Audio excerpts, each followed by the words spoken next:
Olá, uma ótima tarde a você. Começamos agora a segunda edição do Agricultura BR, ao vivo para todo o Brasil, nesta terça-feira, dia 19 de janeiro. Você que está nos acompanhando aí pelas antenas parabólicas ou na NET Claro TV, nos canais 190, 690, também pelo Facebook do Canal do Boi e todas as páginas que estão levando o nosso sinal. Obrigado a todos por estarem nos acompanhando agora. Também você nos acompanha pela TV por assinatura Neo TV, no Paraguai e no Brasil. E a partir deste momento você tem aqui as informações do Agricultura BR em sinal aberto no estado do Mato Grosso do Sul pela TV Imaculada Conceição. Sejam todos bem-vindos. E eu começo o programa de hoje falando sobre boi gordo, porque a semana começou com valores em alta. Esse é o grande destaque desta terça-feira, já que o estado de Minas Gerais já tinha tido registros. Eu não estou falando do valor médio, tá? Nem para Minas, nem para São Paulo, vou falar agora. Mas estou falando de picos de preço em alguns lotes que atingiram R$300 a arroba na última semana em Minas. Tivemos novos registros nesta segunda-feira e desta vez foi São Paulo, que chegou bem perto, chegou a R$299 por arroba o valor de negociação para alguns lotes. Não é valor médio, mas mostra uma situação de elevação para o preço pago ao pecuarista paulista. Por que isso vem acontecendo? A indústria frigorífica vem com fortes dificuldades com a sua escala. A escala é curta, de 4 a 5 dias. Eu mostrava os números do GPB nesta última segunda-feira sobre escala, e isso não melhora muito em relação à indústria, que continua com fortes dificuldades e precisando da matéria-prima para trabalhar, principalmente para exportar carne bovina.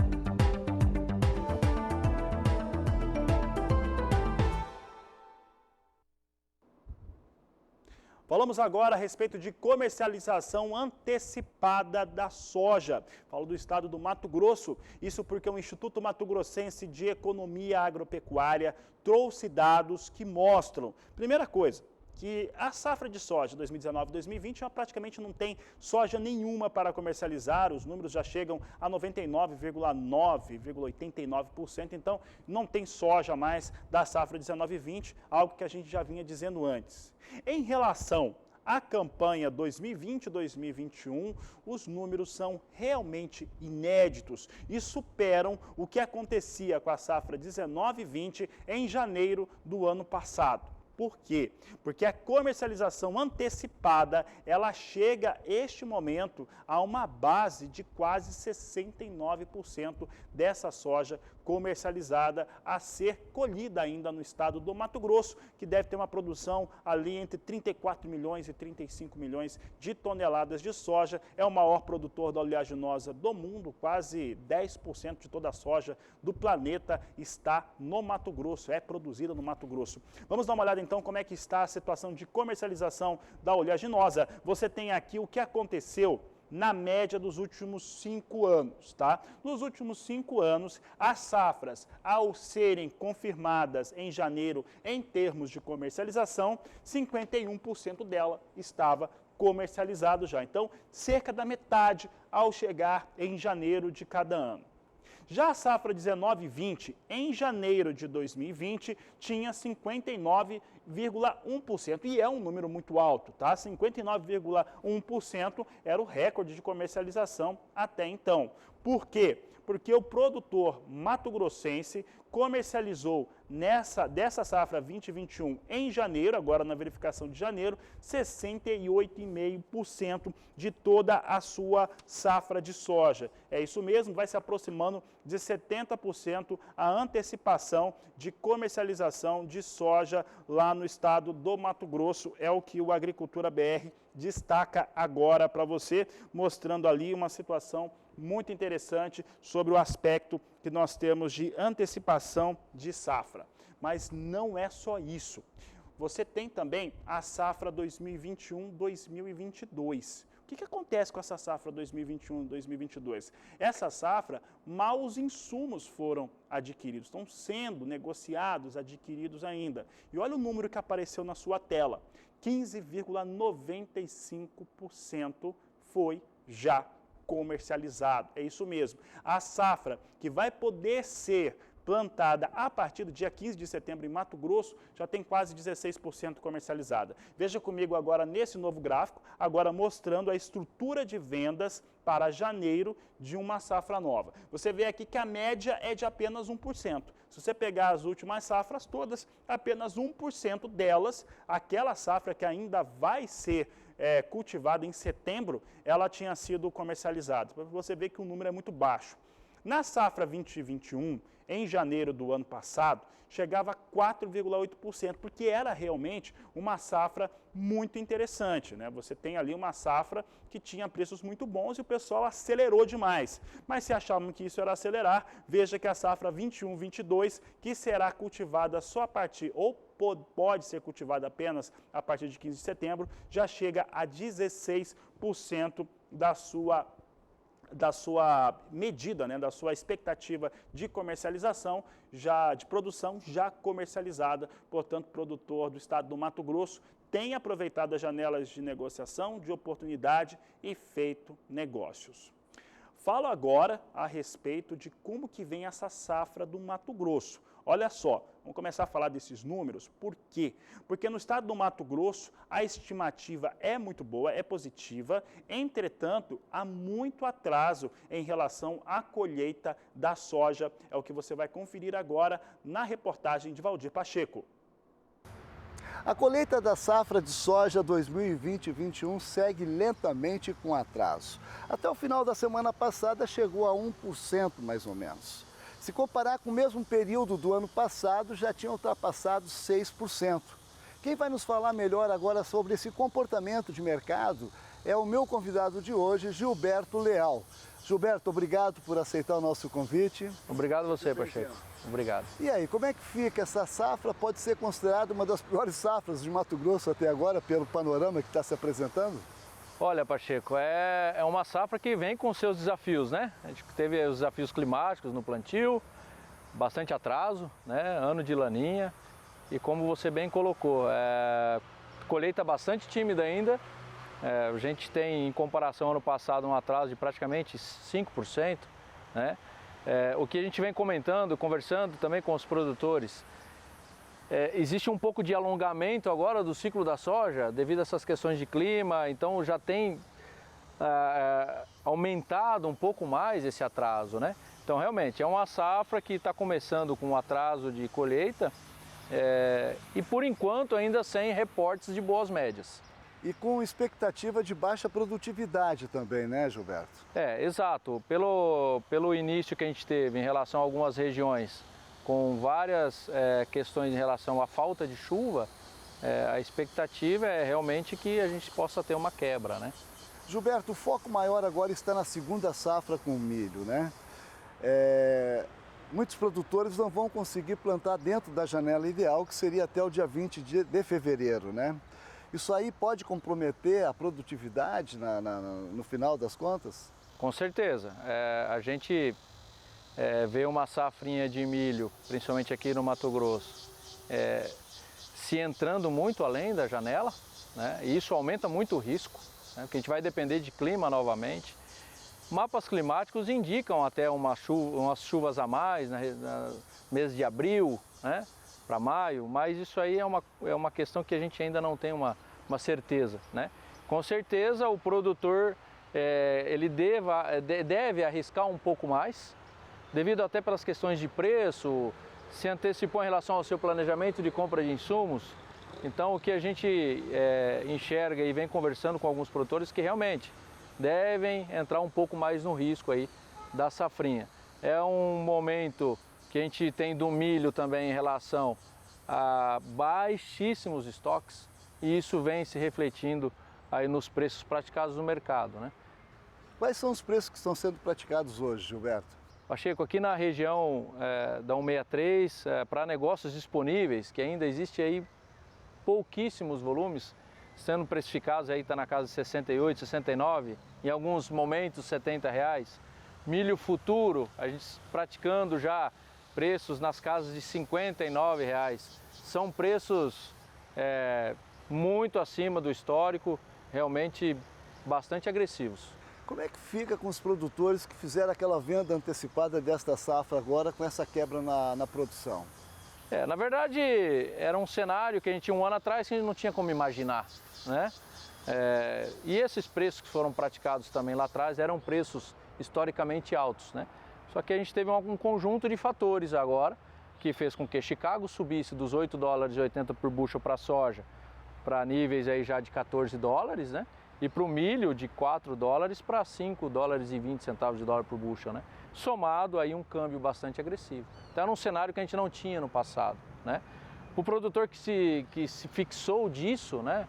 Ele se antecipou às suas vendas, o momento agora é colher o seu produto, entregar o contrato realmente que ele fixou lá atrás e pensar em vendas futuras aí para fazer uma melhora da sua média de venda. Ok, Gilberto, vamos torcer então para que os produtores tenham uma boa produtividade e consigam ter uma boa safra aí, né? Exatamente, torcer que agora na colheita seja uma safra com boa colheita, que o clima ajude, também que não venha atrapalhar na colheita e que a gente tenha aí um bom ano agrícola. Ok, mais uma vez, muito obrigado pela sua participação. Obrigado, Pacheco, sempre um prazer. Acabei de conversar com o consultor de commodities Gilberto Leal. De Sinop, Mato Grosso, Valdir Pacheco. Bom, daqui a pouco eu vou conversar também com o presidente da AproSoja de São Paulo, já está se preparando para participação aqui no Agricultura BR. Mas eu vou seguir falando da soja lá no estado do Mato Grosso. A reportagem do Valdir Pacheco falava desta situação que nós temos de desenvolvimento das lavouras. Eu trago agora os números do Instituto Mato Grossense de Economia Agropecuária em torno de como que está a colheita da soja, que, como eu disse, vem atrasada. Você tem aqui comigo os dados de colheita de acordo com o IMEA, números publicados na tarde desta segunda-feira, mostrando o que acontece com a colheita de soja no estado do Mato Grosso. E aí os números são muito claros em torno do atraso. Até o dia 15 de janeiro, o estado colheu apenas 0,8%, contra uma média dos últimos 5 anos de 4,6%, é o que nós temos até o momento. A região oeste de Mato Grosso é a mais adiantada entre as áreas produtoras do estado, com 1,54% da colheita, e depois aparecendo o Médio Norte, que colheu 1,6%. Previsão do estado do Mato Grosso é uma produtividade de 57,4 sacas por hectare, é o que se espera para o estado do Mato Grosso, enquanto que a produção total deve chegar a 35.400.000 toneladas.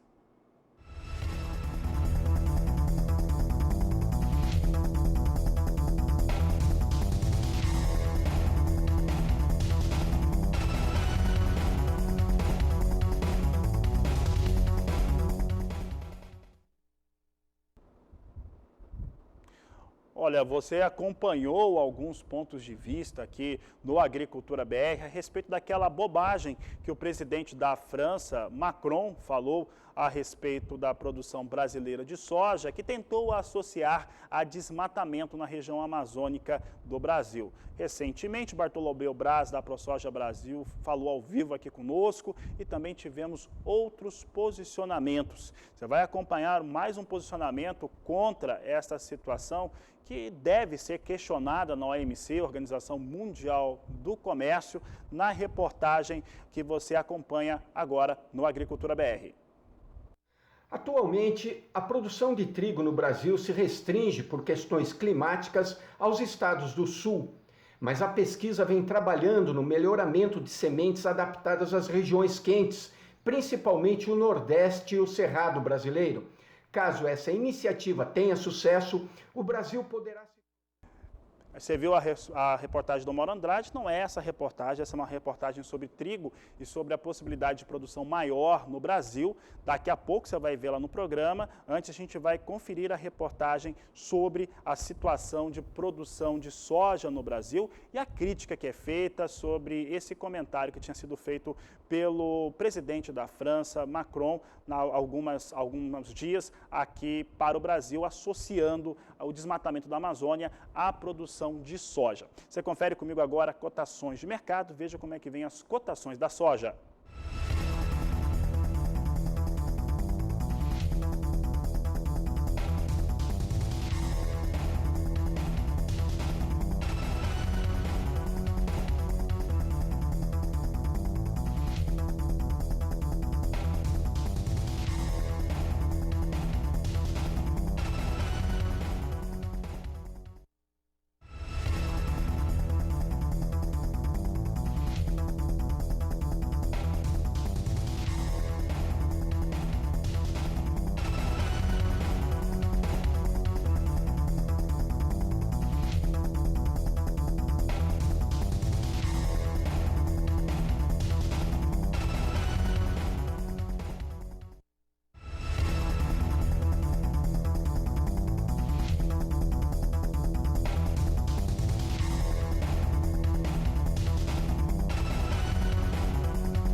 Sigo falando sobre soja, valores agora de negociação nos portos brasileiros. Acompanhe aqui comigo a apuração da Grãos Corretora para os portos de Santos e Paranaguá, valores de referência, é o que você acompanha aqui no Agricultura BR. Nós temos aqui soja para entrega no mês de março. Nós temos aqui Porto de Santos com valores de R$ 165 a saca de 60 quilos. Paranaguá, R$ 166 a saca, são os valores de referência para entrega em março, de acordo com a Grãos Corretora. No dia de hoje é o que nós trazemos aqui para a referência do sojicultor brasileiro, de acordo com a Grãos. Sigo falando de soja, agora vou para o cenário internacional, porque há poucas horas o Departamento de Agricultura dos Estados Unidos divulgava que exportadores privados do país venderam 132 mil toneladas de soja para entrega na campanha 2021-2022 para a China. Os números mostram aí que a demanda continua bastante firme para a soja norte-americana até para a safra 21-22. E esse foi um dos fundamentos que foram mostrados no último relatório de oferta e demanda apresentado na semana passada. Vamos acompanhar agora como é que vem os negócios com soja em Chicago. Lembro que nesta segunda-feira ficamos sem a referência dos negócios internacionais, era feriado nos Estados Unidos, dia de Martin Luther King. Veja conosco agora como é que vem soja negociado na Bolsa Norte-Americana, reabertura depois de um final de semana prolongado, vindo com queda forte em relação à soja. Você tem aqui a posição de março comigo, olha, perdendo o piso, as três posições de curto prazo perdem o piso de $14 o bushel. Posição de março a $13,87 mais 6 o bushel, vai perdendo 27 pontos agora, aqui trazendo para você, dá quase 2% de queda para a soja na Bolsa de Chicago, no mais curto prazo. Posição de março é a posição com maior liquidez, vem perdendo bastante neste momento. Temos ainda aqui a posição de maio a $13,00 74 centes mais 6 o bushel, também perdendo próximo a 2% neste momento. A posição de julho a 13 dólares e 31 centes mais 6 por bushel e agosto a 12 dólares 39 centes o bushel. Quedas hoje mais expressivas com essa reabertura de negócios, muito por conta de duas situações. Primeiro, o fator lockdown em alguns países, principalmente na Europa, e também essa melhora climática, eu vou falar disso ainda hoje, melhora climática lá na Argentina, há uma expectativa de mais chuvas por lá. A Argentina está com uma safra que se espera grandes perdas, tanto pelo Departamento de Agricultura norte-americano, quanto contra a Bolsa de Cereais de Buenos Aires. E nós vamos conversar agora pela internet com o presidente da ProSoja do estado de São Paulo. Vamos falar sobre temas importantes, sobre o que vem acontecendo com a produção de soja por lá, expectativas, em relação também a um fator, né, que você sabe muito bem, mudou agora no último dia 15, o ICMS, que aumentou lá no estado de São Paulo para etanol e diesel, e esses fatores formam preço da soja também. É por isso que eu vou conversar agora com Gustavo Chavalha, presidente da ProSoja Paulista. Gustavo, obrigado pela participação aqui no Agricultura BR, um prazer tê-lo aqui no canal do Boi conosco, e eu quero saber como é que vem, antes de falar dos fatores de custo, de impacto do que vem acontecendo no estado de São Paulo, gostaria que você falasse sobre a produção e a comercialização de soja em seu estado. Boa tarde, seja bem-vindo. Então, Fabiano, obrigado pelo espaço, estamos aqui para contribuir. Fabiano, o primeiro ponto interessante que você tocou aí durante toda a reportagem é a quantidade de venda antecipada. E o que fez o produtor fazer um volume maior de venda antecipada é o que faz ele agora, nesse momento, repensar face aos preços que evoluíram muito do momento que ele fechou a primeira quantidade e agora um preço muito mais alto. Então, toda essa sinalização é o preço, que é o determinante, né?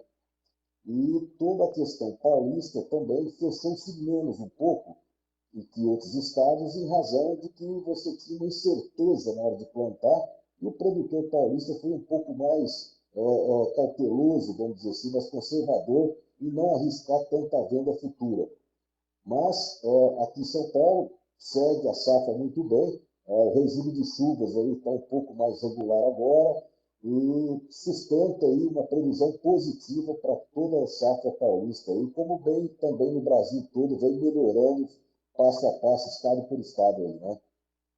Tá certo, Gustavo. Gustavo, e nós não podemos deixar de falar desse assunto. Eu estou aqui acompanhando aqui nas minhas mídias sociais, acompanhamento de diversos produtores do estado de São Paulo, e claro, a questão é muito clara, né? Nós tivemos aí uma manifestação dos produtores rurais do estado de São Paulo, isso surtiu efeito, o governo do estado voltou atrás em relação a muitos produtos, da hortifruti e também produtos que são utilizados pelo produtor rural paulista. Entretanto, para etanol e diesel principalmente, que impacta em todo o custo de produção, seja do comércio, da indústria ou da agropecuária, não, ele aumenta. Como é que isso pode impactar aí nos custos de produção, consequentemente também no produto final que vocês trabalham no estado?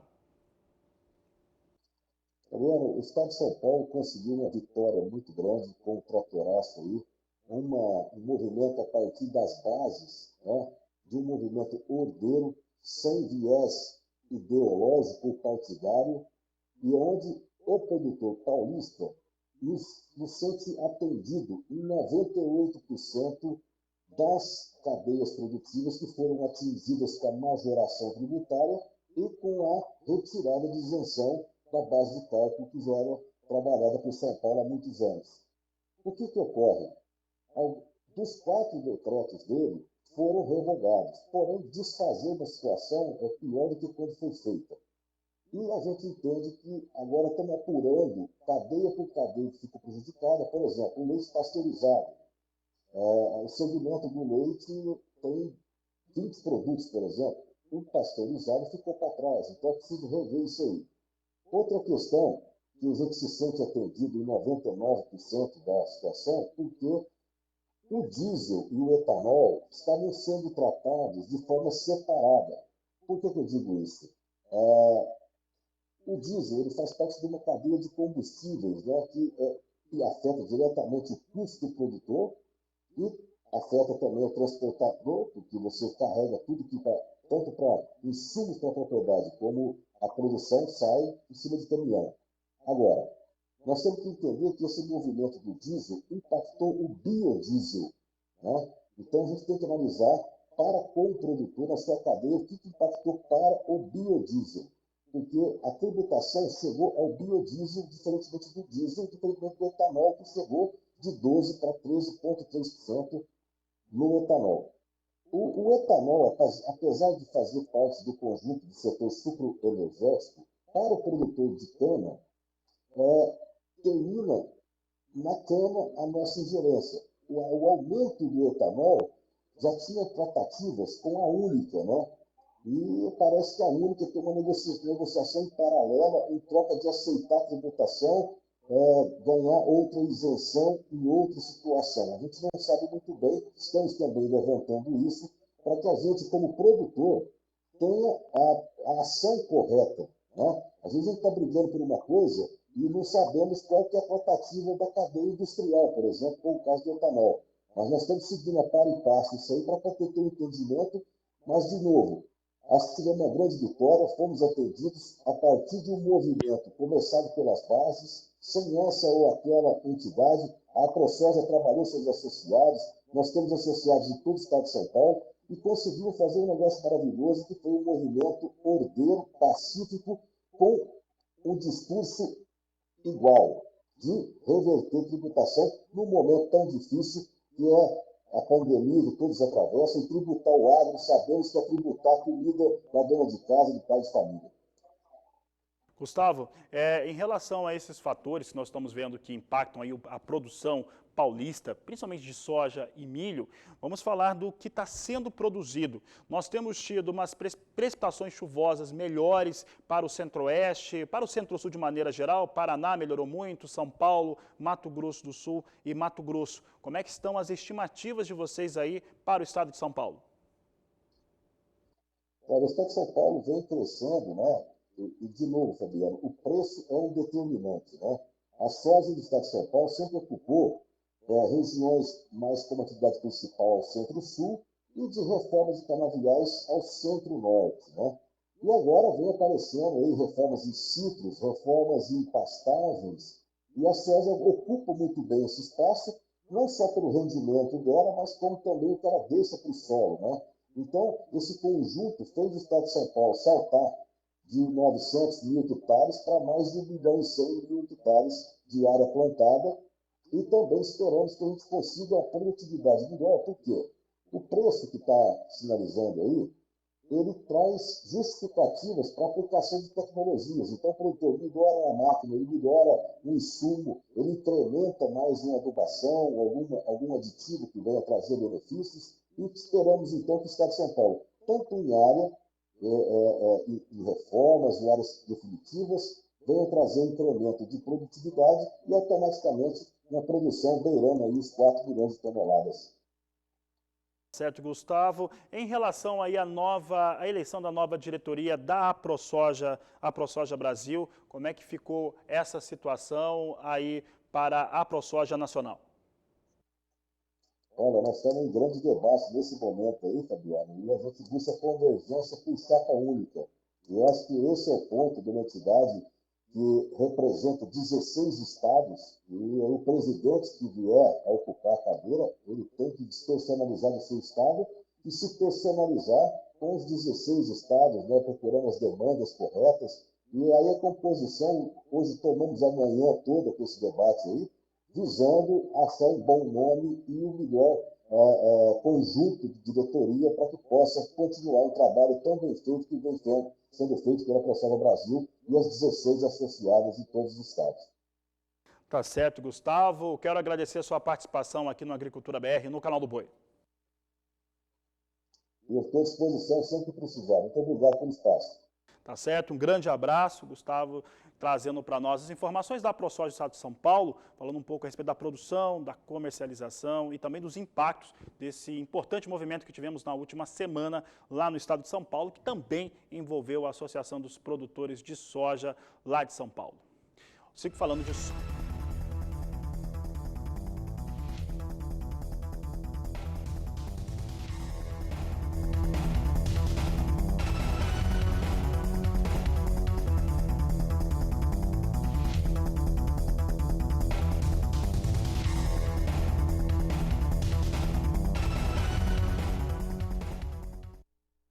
Boa tarde, Fabiana. É sempre um prazer estar com vocês. Vamos lá, como de costume, eu vou explicar um pouquinho sobre o que eu vou falar, né? Então, vocês vão me escutar falando sobre índice de vegetação, ou NDVI. Esse é um indicador que a gente utiliza para analisar como que estão as condições das lavouras, né? E outros indicadores também são a umidade do solo, precipitação, balanço hídrico, temperatura. E vamos começar. Como você mesmo disse, nós em janeiro registramos boas chuvas em lugares onde antes estava uma seca severa, como o Rio Grande do Sul, né? E a boa notícia é que essas chuvas devem continuar nessas regiões, pelo menos no Rio Grande do Sul. Então vamos começar pelo sul do país, né? No Rio Grande do Sul a gente tinha uma seca mais severa do país, né? A umidade do solo um dos menores níveis quando a gente analisa os dados dos últimos 8, 10 anos. Essas chuvas, elas devem se prolongar pelo curto prazo, pelo menos pelos próximos 10 dias, quando a gente analisa, vê as previsões do modelo tanto europeu quanto americano de previsão. Eles apontam boas chuvas para os próximos dias. Tá? Isso deve colaborar com uma recuperação da umidade do solo, que vai ser muito favorável para o desenvolvimento das culturas, da soja, do milho. Isso ainda não quer dizer que o Rio Grande do Sul recuperou totalmente, que vai ter uma boa produção. No momento, a gente ainda observa as condições bem similares ao que nós vimos na última safra, 2020, né? Quando nós tivemos uma seca no início do ciclo, depois teve uma boa recuperação. Paraná, a situação estava um pouquinho melhor já, né? Nós tínhamos umas condições, um índice de vegetação está bem próximo do ano passado, quando nós tivemos uma produtividade satisfatória, né? Esse aumento de chuvas vem favorecendo principalmente o sudoeste do Paraná, onde as chuvas estavam um pouquinho abaixo, quando a gente compara as macro-regiões do estado, mas de uma maneira geral, o Paraná deve ter uma produção acima de 20 milhões de toneladas, falando aí de soja, o que já é uma produção satisfatória, boa para o estado. Em Mato Grosso do Sul, essas chuvas têm aumentado bastante, principalmente no centro-sul do país.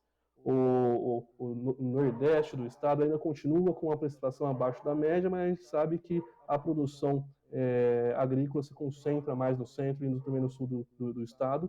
Então, isso é favorável para o Mato Grosso também. Então, dentro dos próximos dias, nós devemos registrar, caso as previsões estejam corretas, um aumento da umidade do solo no centro-sul do país, o que será favorável tanto para a soja quanto para milho, de primeira safra. Felipe, acabou não saindo a minha primeira pergunta, mas é isso mesmo. Eu quero saber o seguinte, a Jalcis trabalha com números mais baixos para a previsão de soja de produção no Brasil do que, no caso, Conab, Departamento de Agricultura norte-americano, e principalmente por conta de chuvas aqui no Brasil, em relação a Rio Grande do Sul, que pode ser ali o determinante para esse resultado de produção. Como é que vocês estão estimando a safra brasileira frente às questões climáticas nacionais? A nossa estimativa de produção, vamos falar para a soja, ela está em 128 milhões de toneladas, tá? Essa diferença nossa entre o USDA e a Conab, que estão aí mais alinhados em torno de 133 milhões de toneladas, gira em torno do Rio Grande do Sul. Como eu disse, as condições hoje estão bem similares a 2020. Caso as previsões estejam corretas, nós tenhamos boas chuvas nos próximos dias, e fevereiro e março, é possível que essa nossa estimativa se aproxime um pouco aí de 131, 132 milhões de toneladas. Então, vamos falar, nós estamos trabalhando com o Rio Grande do Sul sendo um estado-chave para que a produção seja acima ou não de 130 milhões de toneladas no Brasil. No caso da Argentina, as condições já estão um pouquinho mais dramáticas. Mas quando a gente analisa ainda aquela divisa entre Córdoba, Santa Fé e Buenos Aires, que é a equação da produção de milho e soja da Argentina, o balanço hídrico, ou seja, a precipitação, né, a umidade do solo, fazendo essa conta de o que choveu menos menos a evapotranspiração, ainda está bem abaixo da média. Tá? E para os próximos dias, a previsão novamente é de baixa precipitação associado a altas temperaturas, o que deve aumentar a evapotranspiração, né? E diminuindo ainda mais o balanço hídrico, mantendo a umidade do solo em nível historicamente baixo e desfavorecendo a evolução do índice de vegetação. Então a gente tem uma condição na Argentina bem similar ao que aconteceu em 2018 e em 2012. Né? Se nós considerarmos a produtividade próxima desses anos, a produção da Argentina para soja e milho deve ficar em torno de 40 milhões de toneladas, possivelmente um pouquinho até abaixo disso. Né? Caso não melhore, então, a Argentina deve produzir aí 40 milhões de toneladas. Aí, Felipe, obrigado pela participação. Felipe Reis, analista da Geosys, que participa regularmente aqui conosco no Agricultura BR, no canal do Boi. Um dado importante é que hoje, inclusive, por conta de uma melhora nas chuvas, nas precipitações lá na Argentina, soja em Chicago vai caindo até de uma forma um pouco mais forte, mais determinante no dia de hoje. Vamos dar uma olhada no dólar agora, tem a ver com o preço final de soja. Dólar comercial vinha com ligeira alta aqui no Brasil, vamos saber se essa alta continua. R$ 5,31 mais 3, com elevação de 0,16%. São os negócios que nós temos hoje com o dólar comercial. E é sobre dólar e sobre mercado financeiro que eu converso com Walter Pulga Júnior. Pulga, obrigado pela participação. Olha só, temos aí hoje bastante movimentação de mercado, também de clima, impactando aí a volta, depois de um feriado prolongado com feriado nos Estados Unidos, que acabou influenciando soja, está influenciando milho, mercado financeiro também. Pulga, boa tarde, seja bem-vindo. Boa tarde a você, boa tarde a todos. Bom, o mercado internacional trabalha hoje de olho no que vai dizer lá para o Congresso americano a Janet Yellen. Ela é ex-presidente do Banco Central dos Estados Unidos, né, do Federal Reserve, e agora vai cuidar do Tesouro. Foi indicada pelo presidente Joe Biden, que assume amanhã lá nos Estados Unidos. Bom, de olho nessa informação, eles esperam a confirmação, na verdade, de que ela vá defender aí um apoio muito grande de dinheiro para a economia americana, né? Ela considera que o aumento da dívida pública, com juros historicamente muito baixos, fica em segundo plano e que há necessidade mesmo de um grande pacote fiscal. Por isso, Joe Biden já insistia que aprovaria rapidamente os 2 trilhões de dólares para socorrer a economia americana. Bom, isso leva a crer que haverá, vamos dizer, muito dinheiro no mercado e o dólar tende a perder valor frente a outras moedas, como ocorre frente a algumas das moedas mais fortes do planeta. No entanto, não é o que ocorre aqui não, viu? O que nós tivemos aqui foi o avanço do dólar de novo. Aliás, o dólar chegou a passar de R$ 5,33 hoje, passou de 5,33, recuou um pouco, agora sobe 0,16%, já opera acima de 5,31, é rápida a mudança, viu, Fabiano? Nós começamos o dia vendo o dólar já na faixa de 5,24, chegou a ceder logo na abertura dos negócios e rapidamente foi subindo, vai avançando frente ao real. E por que avança frente ao real? Porque já há expectativa de que caso Arthur Lira, candidato a presidente da Câmara Federal, né, apoiado pelo governo Bolsonaro, se ele ganhar a presidência, se ele vencer a eleição para a presidência, ele concorre com Baleia Rossi, né, daqui de São Paulo. Se ele ganhar, Guedes, né, Paulo Guedes já estaria de novo querendo propor a criação de uma nova CPMF. Bom, toda essa incerteza traz aí oscilação no mercado. E o que acontece com os papéis no Brasil? Quando eu falo papéis, falo ações, né? Nosso índice Bovespa vem em queda agora, a queda é de 0,85% aos 120.206 pontos. Nós tivemos até a faixa de 119 mil pontos hoje. E por que isso ocorre? Porque há uma forte baixa em papéis de empresas siderúrgicas, né? Companhia Siderúrgica Nacional perdia quase 7% agora há pouco. A Uzi Minas recuava mais de 5,5%. Nós tínhamos papéis da Vale caindo 2,5%. Então, são ações negociadas em grande quantidade, fazem parte do índice Bovespa, estão entre as maiores quedas hoje, a CSN e a Uzi Minas, e isso pressiona o nosso índice Bovespa. Bom, até o final da tarde, provavelmente teremos uma acomodação do nosso índice Bovespa na faixa de 120 mil pontos. Mas a pressão é muito grande hoje sobre o índice Bovespa por conta desses papéis em queda. E o dólar continua a manter patamar acima de 5,30 frente ao real. Até que nós tenhamos clareza em relação à Câmara dos Deputados no Brasil, tenhamos uma clareza sobre as contas do nosso governo, viveremos muita oscilação no mercado, como a que estamos vendo agora. É com você, Fabiano. Obrigado, Pulga, obrigado pela participação. Daqui a pouco, depois do intervalo comercial, eu vou trazer uma entrevista que o Pulga fez com o economista Roberto Troster, que fala sobre economia global, sobre o que vem acontecendo no país, os impactos e as suas perspectivas para o cenário atual. Além disso, você vai ver que lá no estado do Mato Grosso, o maior produtor do Brasil, nós já temos 68% de todo o milho da campanha 2020-2021 já negociado. Isso impacta na pecuária brasileira. Eu vou para o intervalo comercial e daqui a pouco eu volto com essas e outras informações.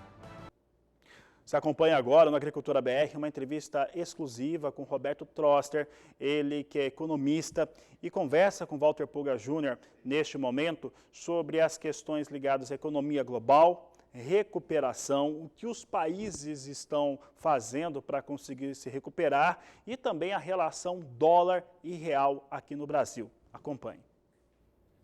Há em todo o mundo uma expectativa de que a economia terá uma recuperação com o início da vacinação. Eu tenho aqui comigo o Roberto Troster, economista, acompanha a evolução dos negócios no Brasil e no mundo e vai comentar conosco que ele julga importante, né, destacar agora nessa situação em que vivemos, que começamos a sonhar, vamos dizer assim, com a pós-pandemia. Troster, obrigado mais uma vez por ter recebido e aceito o convite. Vamos falar, essa vacinação pode ser a solução mesmo? Vem no curto prazo?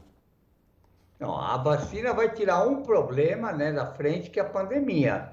A solução é a gente tem que trabalhar em tudo que a gente tinha que trabalhar no começo de 2020.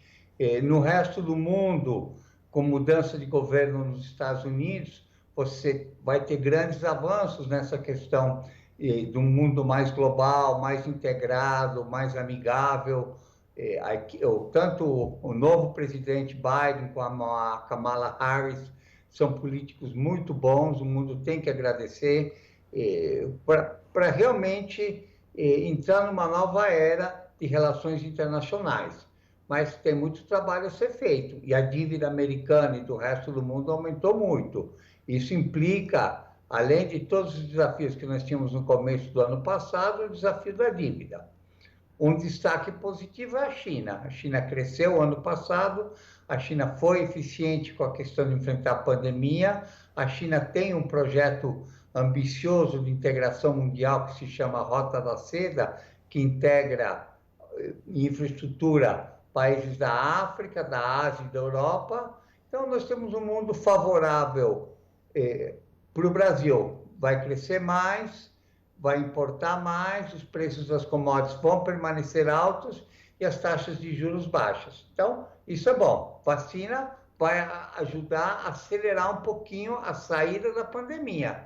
Mas todos os problemas que existiam antes continuam existindo agora, com uma dívida maior. No caso do Brasil, o que você destacaria ser fundamental agora para que retomemos o crescimento? Passando aí essa fase de vacinação, passando essa pandemia, continuamos com graves problemas de contas do governo? Continuamos e com dois problemas maiores. Nós temos um problema adicional sobre o resto do mundo. É bom lembrar que em 2017, 18, 19, a economia brasileira cresceu um pouquinho acima de 1%. Veio a pandemia, que se você não mudou as condições estruturais, quer dizer, a capacidade de crescimento da economia brasileira continua baixa. Esse ano vamos crescer 4%, mas é muito mais uma recuperação do que aconteceu no ano passado do que efetivamente ao subir de patamar. Devemos acabar este ano num nível abaixo do que terminamos em 2019. Então, Vamos crescer sim, mas não nos auto-enganemos achando que é um crescimento autônomo, é uma recuperação da desaceleração do ano passado. E temos um problema adicional muito grande, que é a questão do emprego. Nós temos 14 milhões de desempregados, mais 8 milhões de cidadãos que deixaram de estar ocupados por conta do auxílio emergencial, não procuraram trabalho e agora devem voltar ao mercado de trabalho. Então, os índices de desemprego vão aumentar. E parte desse desemprego vai cair um pouco por conta da conjuntura, com a retomada da economia, mas não muito. Nós estamos vendo algumas questões estruturais, como a saída da Ford, que mostra falta de competitividade da economia brasileira, mudanças tecnológicas, isso tem que ser enfrentado. É inconcebível o Brasil, que tem a ambição de ser o celeiro do mundo, tenha cidadãos aqui dentro que passem fome.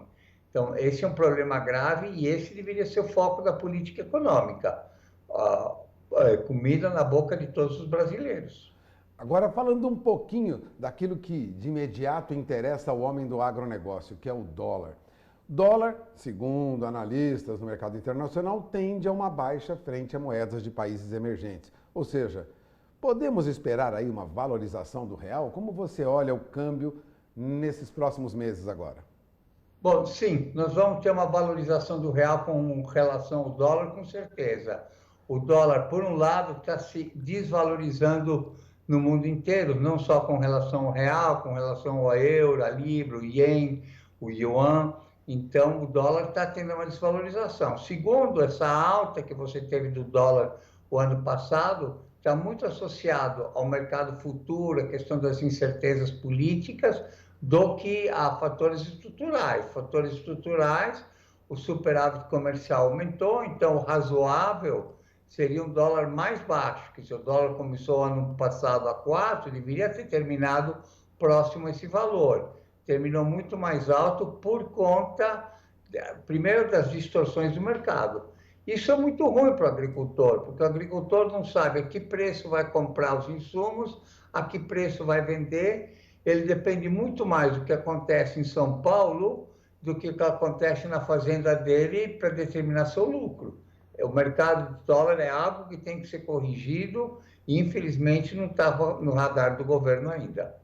Bom, você acabou de ver a posição aí de Roberto Troster, economista. Ele é ex-economista, chefe da Febraban, trabalhou muitos anos com o sistema bancário, conhece profundamente o mercado nacional e internacional. Agradeço mais uma vez. De olho na informação, porque alguns alertas o Troster já passou por aqui, hein? O dólar tende a cair, é uma expectativa, mas é preciso corrigir muita coisa, não, Troster? É verdade, agradeço muito o convite, estou sempre à disposição e aproveito para desejar boa safra, bons preços e bom ano e boa saúde para todo mundo. Agradeço mais uma vez o economista Roberto Troster, Walter Puga Júnior, de São Paulo. Daí, Roberto Troster, um dos mais importantes economistas do Brasil. Falo de milho agora no Agricultura BR, porque o Instituto Mato Grossense de Economia Agropecuária trouxe dados em relação à comercialização e a comercialização antecipada de milho mato-grossense, esse milho que será plantado após a colheita da soja lá no Mato Grosso, também vem com comercialização antecipada recorde, chegando já a quase 67% de todo o milho, a estimativa de ser produzido já comercializado. Isso, daqui a pouco eu já mostro os dados, mas esse fator, ele deve gerar impactos em relação a diversas cadeias produtivas. Por que a gente fala isso? Porque o estado do Mato Grosso é o maior produtor de soja e de milho do Brasil. Em relação a milho, 1/3 de todo o milho brasileiro, cerca de 1/3, é produzido por lá. E você tem quase 70% já comercializado, já tem destinação. Isso mostra que a disputa por milho, a partir do segundo semestre, apesar de ter virtualmente uma oferta melhor, deve ter disputa muito grande para o produto. Isso significa que os preços devem se manter alto. Isso é importante para a cadeia produtiva do suíno, do frango e também de carne bovina. Agora sim eu mostro esse 67% de milho já comercializado antecipadamente. Você acompanha comigo agora os dados lá do estado do Mato Grosso, do IMEA. Instituto Mato Grossense de Economia Agropecuária, ele vem com a seguinte situação em relação ao que vem acontecendo com o milho de comercialização antecipada. Nós temos aqui a comercialização na média das últimas 5 campanhas em 45,5%.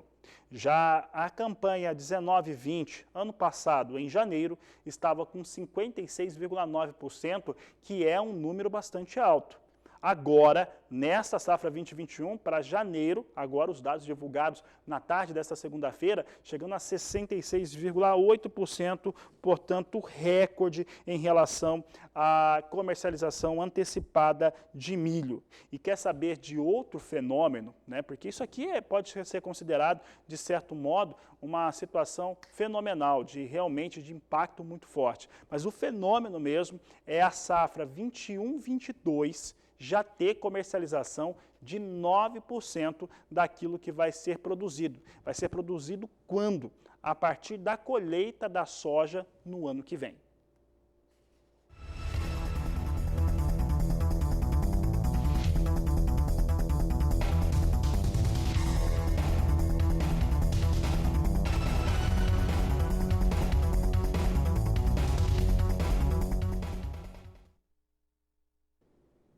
Nós vamos para o intervalo comercial, daqui a pouco eu volto trazendo para você informações do mercado do café. Eu volto já.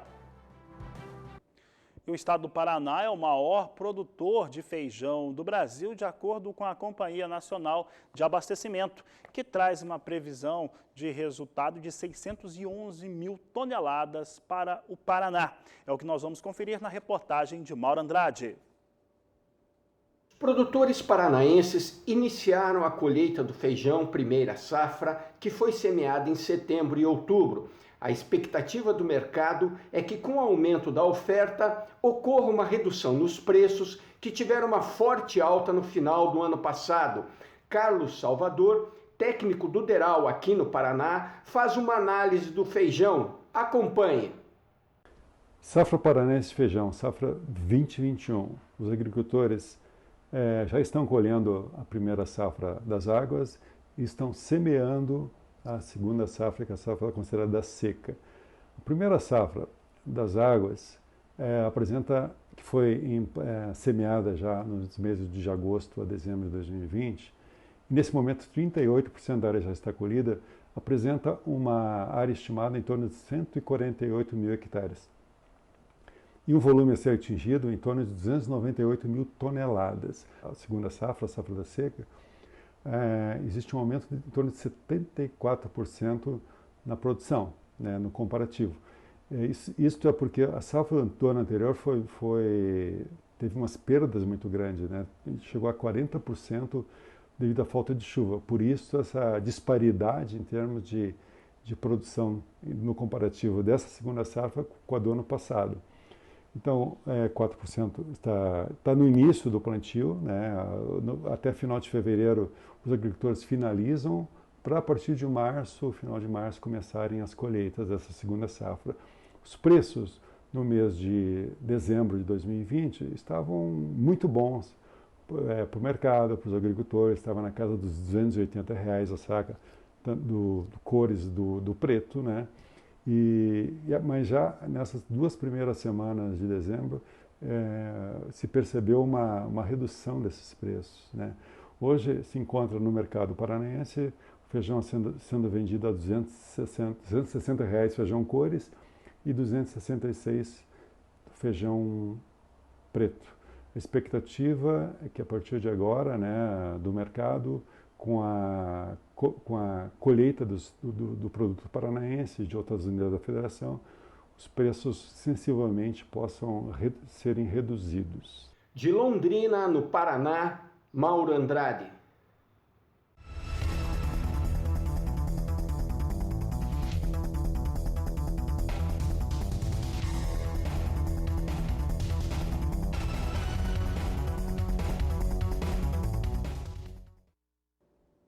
O assunto agora é café aqui no Agricultura BR. Vamos ver como é que vem café negociado em Nova York, café arábica, depois de um final de semana prolongado com o feriado de Martin Luther King nesta segunda-feira. Pode colocar na tela, temos aqui café arábica negociado neste momento.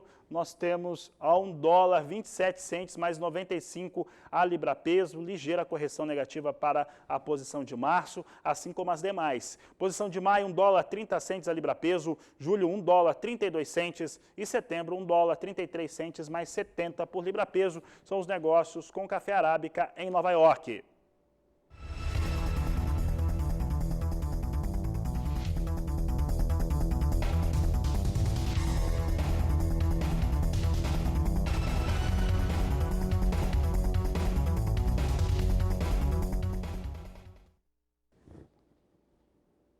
Nós vamos para o intervalo comercial, daqui a pouco eu volto com as últimas informações desta edição.